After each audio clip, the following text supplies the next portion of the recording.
Welcome back, guys. In our last video, we talked about what is seller financing, kind of bit of Zach's background and why this market makes the most amount of sense for creative financing deals. Yeah. So now we're digging into how do we actually do it? My favorite part, because I love when people speak theory and all these like incredible things. You can make so much money. Okay, yeah, right. That's fantastic. But like, how do we actually put this into play? Like, how do we actually do these deals? Yeah. So let's dig into it, Zach. Yeah, so just a bit of a recap here, right? So you as a creative financing investor are going to be buying real estate through a couple different ways. Meaning creative financing really just means no banks, no large down payments, and no personally guaranteeing debt. So just get rid of the bank right now. So there's really three different ways in which we buy real estate. And then once we buy the real estate, we're working with buyers that need time in order to qualify for loans. That's what allows you to be able to start creating some of these great paydays, what we call them. We trademark 3 payday system, which is when we work with buyers that can't qualify for loans, and now we're able to get non-refundable deposits, cash flow, and build wealth in these deals. So I'm going to go ahead and whiteboard out a couple of these different opportunities that you can use. So the simplest one, in my opinion, when it comes to creative financing is something called a lease option. A lease option is quite popular, I would say, because a lease option is really easy to get involved in with the seller. So first and foremost, you as the investor, you're going to be looking for properties that tend to fall in a couple different categories.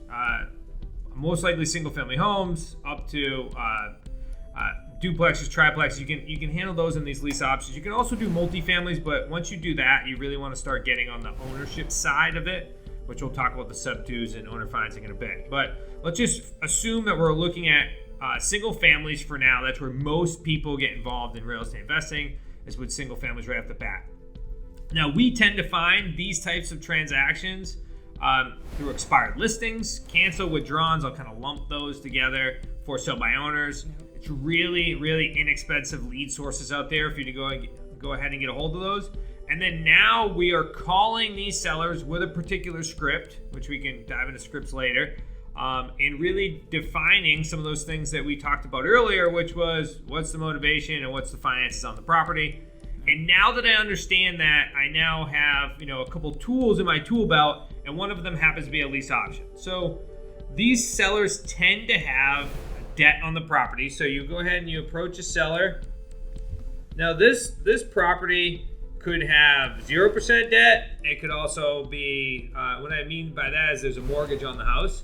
So it could be, leveraged. It could be, there could be zero debt. It could be plenty of debt in the property. It's either way, it doesn't matter. Because what's really happening is you as the real estate investor, what you're going to do is you're going to go ahead and approach this seller, and you're going to put together an agreement that's known as a lease option agreement. Now, this lease purchase agreement or lease option agreement is really just going to give you control over a couple things, because a lease option is really just the ability to control an asset without ownership. So title's not going to transfer. So you and the seller are going to agree to a couple different things. So you're going to agree to a specific purchase price or an equity position.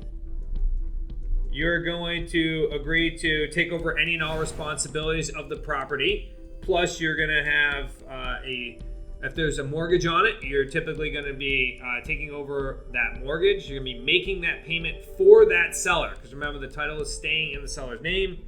So you get a monthly payment.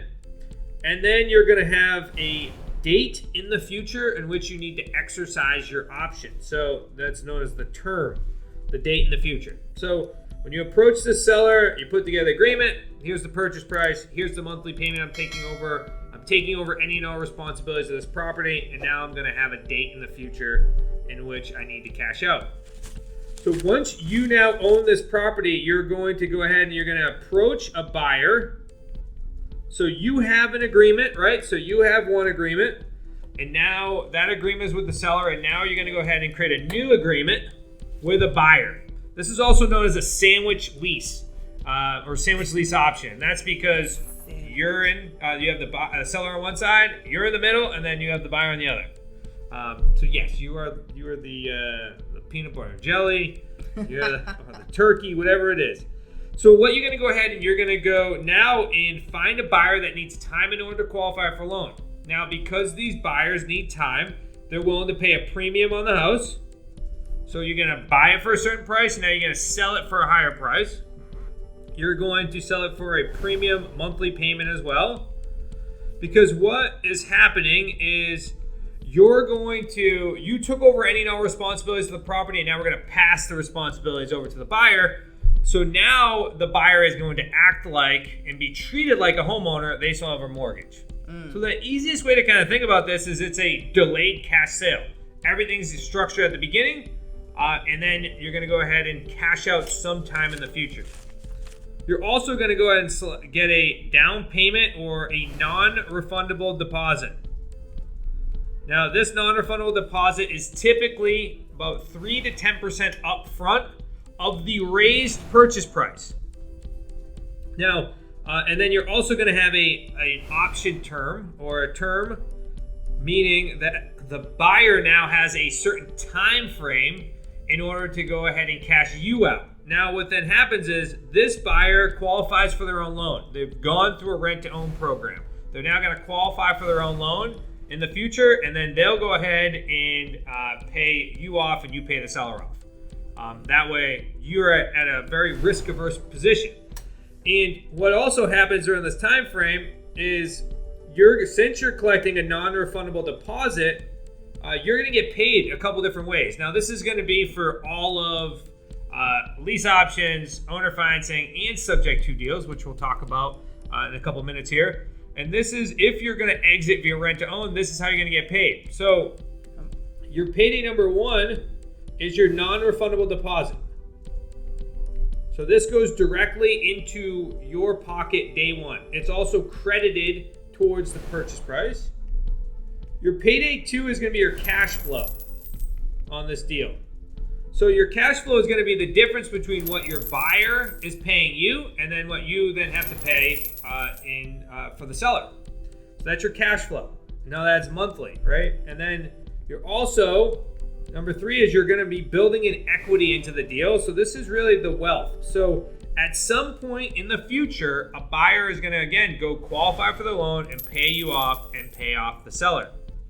Now, within this transaction, because the seller is still the owner of the property, to actually bring this thing to close in, say, 24 months, the seller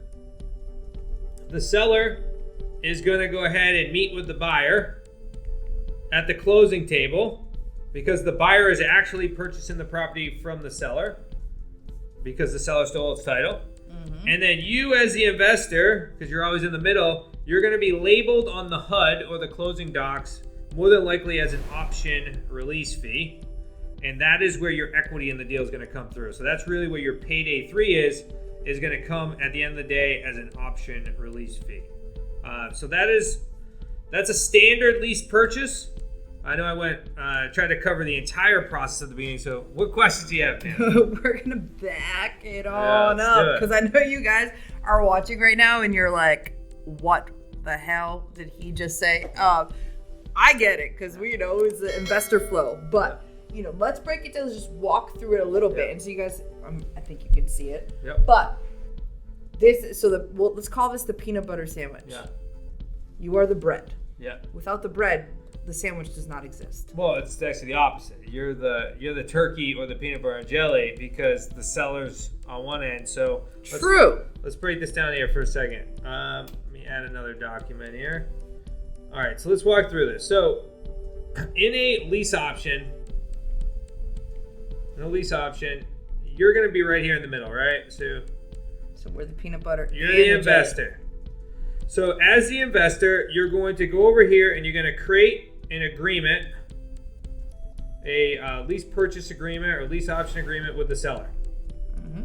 So here and in this agreement, you're going to have a equity position, so equity or purchase price with the seller.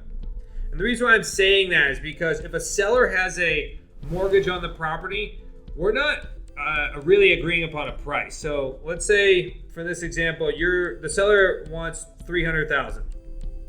$300K. And the seller owes $100,000 on the property for a mortgage. What I'm actually putting in this agreement is on or before a certain time frame in the future, I'm going to pay off the seller's loan, which is going to go down over time, and I'm going to give him $200K. So that's our equity position. So that's what I'm locking in. That's how you that's how you're able to build an equity into a deal you don't own. You're also going to agree upon a payment, all the expenses, and a time frame. So that is one agreement. So you, the investor, you create an agreement. Now what you do is now that you have control of this property, you're going to go find a buyer, and you're going to create another agreement. So this is the top loaf of the bread, right here. Sure. The seller. Yeah. We are the peanut butter and jelly in the middle. Yeah. I like peanut butter because my initials are PB. So. Well, let's there we make go. it purple then. Peanut butter and jelly in the middle. Yeah. So we have this top half. Yeah, and now you're going to create a lease purchase agreement with a buyer. The bottom loaf. Yep. Which. So don't you use the actual bottom loaf. Yes. So you purchase this property. You control this property. You're taking over all responsibilities, right? Because now you're in control of it, and now you're going to pass that responsibilities over to the buyer. So all liability goes on them. Yep. So all the liability goes on them. You're almost like the buffer, per se. Then you're going to go ahead and you're going to create a new agreement with the buyer with a purchase price, which is going to be higher. You're going to have a monthly payment, which is going to be higher than your monthly payment, so that way you're able to create a spread. And then you're going to sell it on a shorter time frame than you have, right? So if I have 48 months over here, I need to cash out the seller, I'm going to sell it for 36, so I got a buffer. So you have a time frame there. What's the average term that you would give an end buyer? It 100% depends upon what my agreement is with the seller. Okay. So let's talk about time frame. This is why just talking about lease options here for a second can go on for days, right? Yep. So seriously, and the reason why I wanted to start with this is because this is the simplest version with the lease liability. Because on a lease option, you have the option to purchase the property, right? Yeah. So the liability isn't high there. Plus, these are the types of deals that you come in with no money down on them because you don't have ownership, so you typically aren't going to put any money down. If a seller says, I need money down, I need title. That's how I always look at it. No money, I can do a lease option. If he needs money, I need title. I need the property to transfer. Yep. Also, you're not on title, so again, the liability ends with the seller. So let's just assume that we have a 60-month term. This is pretty normal. So on or before 60 months, I have to cash out the seller. Well, now that means that if I'm going to be a conservative real estate investor, this time frame is probably at the longest going to be 48 months. And in my opinion, I would probably do 36. And the reason why I would do a 36-month term with the buyer is in case the buyer needs an extension, I'm still in control. And also, if the buyer defaults, I still have 24 months, which could mean that I could place another buyer on the property without having to go try to get rid of it or even renegotiate the deal. That's awesome. So that's a lease purchase in its entirety. There, it's really simple in that aspect of you as the seller, you as the investor, are taking on responsibility, and then you're passing responsibility. So the responsibility flows this way, right? But the money flows back this way. Back to you, you collect the difference, and then you pay off the expenses on the property. So responsibility flows to the buyer, and money flows back to the seller. Love that. And all through you. That's amazing. That's lease options for you, my friends. That is a lease option in a nutshell. So let's... Next we'll dive in now. Yeah, all right. She's telling me we're going to have to go to the next module. So in the next one, we're going to go dive into seller financing.